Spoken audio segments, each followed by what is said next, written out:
It's called fossil fuel for the minds of the public to feel that it is an asset that is running out, being depleted. We talk about depletion allowance, which is a lot of, and actually, if you know the world's oil supply, you know that it is not going to run out for an awfully long time. It is the second most prevalent liquid on Earth.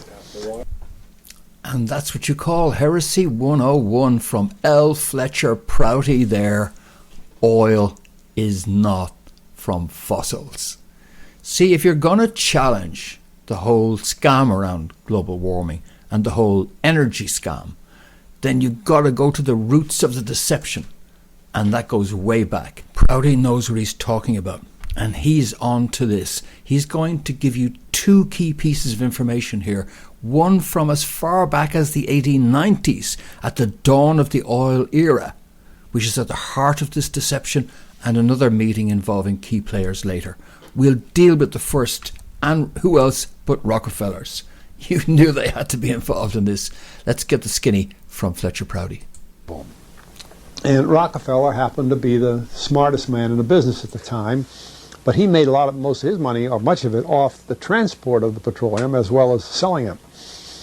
But one thing they realized was, because oil is putting a price on oil is like putting a price on a pail of water. There's no initial cost. It's in the ground, and in those days they were, some of it, almost what you'd call surface mining the oil. They didn't go down deep. So in order to get the price up, they hit on the idea that they would have to make it appear to be scarce. That after we take the next few barrels out, we're probably going to have to close as well. That kind of thing. Well, a very fortuitous event. In 1892, there was a convention in Geneva of scientists to determine what organic substances are.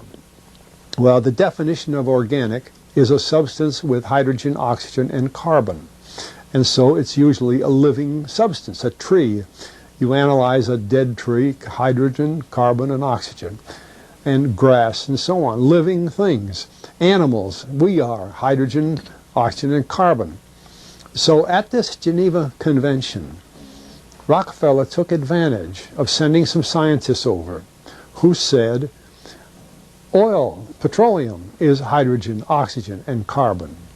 Therefore, it must be derived from the spoiling, the rotting of formerly living matter. And playing the game properly, when this scientific convention was over, they defined oil as the residue from formerly living matter. That's the deception there. Those are the roots of it.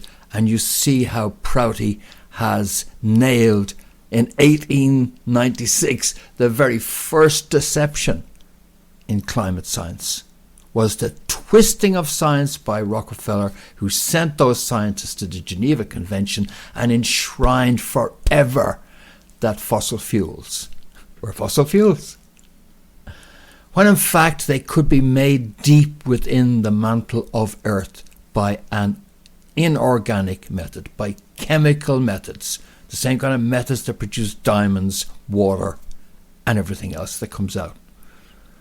So those are the roots of it.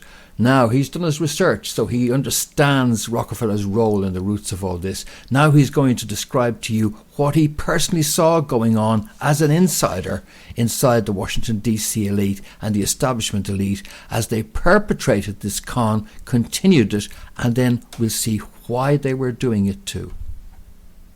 What bothers me is that in geology books, it's in there. The geologists say it's a fossil fuel. They've been bought. I mean, I went to a 4-year federal staff energy seminar run by the government of the United States during the so-called energy crisis. I was the participant that represented the railroad industry. The airline industry was there. Every AA, administrative assistant of senators and congressmen, was there. The CIA was there, the Defense Department was there, the State Department was there. Sometimes sitting right in front of me in the row would be Henry Kissinger with his friend, the head of Department of Defense, It's too bad I can't put the names with them. But anyway, people like that, top men in the government, sitting there listening to the Federal Staff Energy Seminar. Well, what this was doing is for 4 years, they were teaching a propaganda line to the leading people in this country, and therefore to the leading people in the world, when you include the Schlesingers, Kissinger and Schlesinger, among others. And the object of it was, as Kissinger used in his own terms when it was time for him to speak, to create a world price for oil. In other words, not 30 cents a gallon here and 90 cents a gallon there, but let's get a world price. That's their goal, and they're trying to do that for wheat and everything else. They wanted a world price for oil. And they got it, didn't they? The United States and the Saudis together were in a position, when the United States picked up the phone to the Saudis that said, hey, will you pump more because we need the price to come down, or will you pump less because we need it to go up? And so they got their world price for oil, one way or another. The question is it the true price based on the true scarcity? Of course it's not, and that information is getting out. Now, in the longer term, because we haven't got an oil shortage, in the longer term, the problem they have is that you can actually recover hydrocarbons so many ways now, in so many places all over the globe, that they're losing control of this. That there's plenty of hydrocarbons around, plenty of fossil fuels. And so the ability to control things by controlling the price of primary energy is slipping from their grasp. Thus the desperate attempt to shift people away from fossil fuels, because they ain't fossils. It does indeed come from deep within the earth. And even if they were fossils, and you buy that, there's so much anyway. Here's more. I don't see that there's going to be a lot of change in oil because we got a lot of oil. We're not anywhere near peak oil. What people don't realize is that they say, well, gee, we've only got so much oil left. Well, the number of years of proven reserves with the technologies that we have, if you look at it now, if you go back a decade, that was actually a smaller number. And if you go back a decade, the proven reserves was a smaller number of years. And when they first started being worried about it, they thought, my God, we're going to run out right away. Well, they didn't include the fact that humans have intelligence and they can invent ways of going after it. And, you wouldn't have thought of going after, the tar sands and so on. But now you can show that, you can do it as cheaply, i.e. affordably, i.e. it will be done because it's driven by the market. We are hundreds of years away from the time at which oil prices will go way up, because we really are getting short. So that's oil guy Bert Rutan, who says, we got plenty, regardless of where it comes from. So, I've got an article there in the links, which are in the description of this video. Is fossil fuel actually produced renewably inside the earth? Some scientists theorize about abiotic origins of oil. Some scientists. I've got another link there, which you'll have to play around with the link. And it says natural petroleum has no connection with biological matter. No connection with biological matter. If liquid hydrocarbons evolve like that, then we could all expect to go to bed at night in our dotage with white hair, spreading waistline, and all the decrepitude of age, and awake in the morning clear-eyed with our hair returned. And what has all that got to do with an argument about oil? So you might be saying, this is junk science. Well, let's just move from junk science to proper science, like say this one here, and its review of geophysics. Deep-seated abiogenetic origins of petroleum, from geological assessment to physical theory. I like that one in particular, folks. I recommend that one to you. You want to just pass that on to your friends who believe in the whole fossil fuel stuff. And look, it's good pictures, links, peer-reviewed content. This is detailed bloody science. That's what this is. Lots of it. And it's saying this stuff is abiotic in origin. A lot of it comes out of Russia. You'll notice that Russia is a huge producer of oil. And a lot of Russian geophysicists disagree with this Western consensus. And I'll give you one of their papers there, which is Considerations about Recent Predictions of Impending Shortages of Petroleum, evaluated from the perspective of modern petroleum science. Indeed, we should always trust the science. So let's just see what this says here. So here's just a little insight. Statistical thermodynamic analysis has established clearly that hydrocarbon molecules which comprise petroleum require very high pressures for their spontaneous formation. You can go with that. Comparable to the pressures required for the same of diamond. In that sense, hydrocarbon molecules are the high-pressure polymorphs of the reduced carbon system, as is diamond of elemental carbon. Oil and diamond both require intense heat, high pressure to generate that. And therefore, concludes Professor Emmanuel B.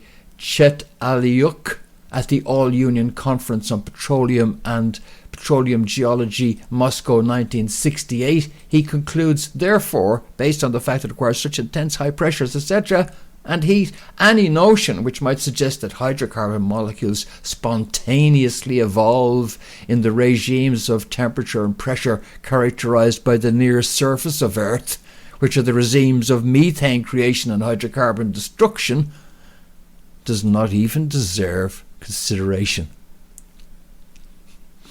The learned professor there is saying that, in his opinion, the idea that this oil came from rotting fossil vegetative matter is just so silly as to be stupid. So who's smart now and who's stupid? Good question. Those are the links, folks, and links where you can go to Google and do your own research to look deeper into this if you wish. Here's Fletcher Prouty to sum it up. But it started from that strange meeting in 1892, a scientific convention. I have a big, thick scientific encyclopedia put out by the Divan Ostrin Company that's about 15 years old now. But it has the whole story of the conference. It doesn't have the Rockefeller part, but it has the whole story of how they straightened out organic chemicals and how it was all figured. And they've got petroleum right in there. So these aren't accidental things, you see. There's a dollar sign behind almost everything. Isn't there just a dollar sign behind everything?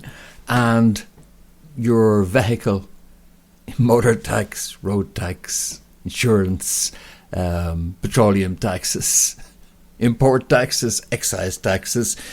It's just the dollar sign around everything to do with energy is what this is all about. And you've seen how this deception is so deep. So it's not about whether the climate's changing.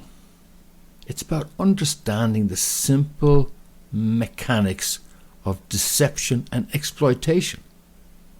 And that's what's behind attempting to move you away from a technology that's so cheap and cheerful, it's planet-wide. Internal combustion engines, we can just manufacture them in vast numbers, and gasoline and oil is just such a simple, reliable, cheap, widely available technology, just absolutely wonderful.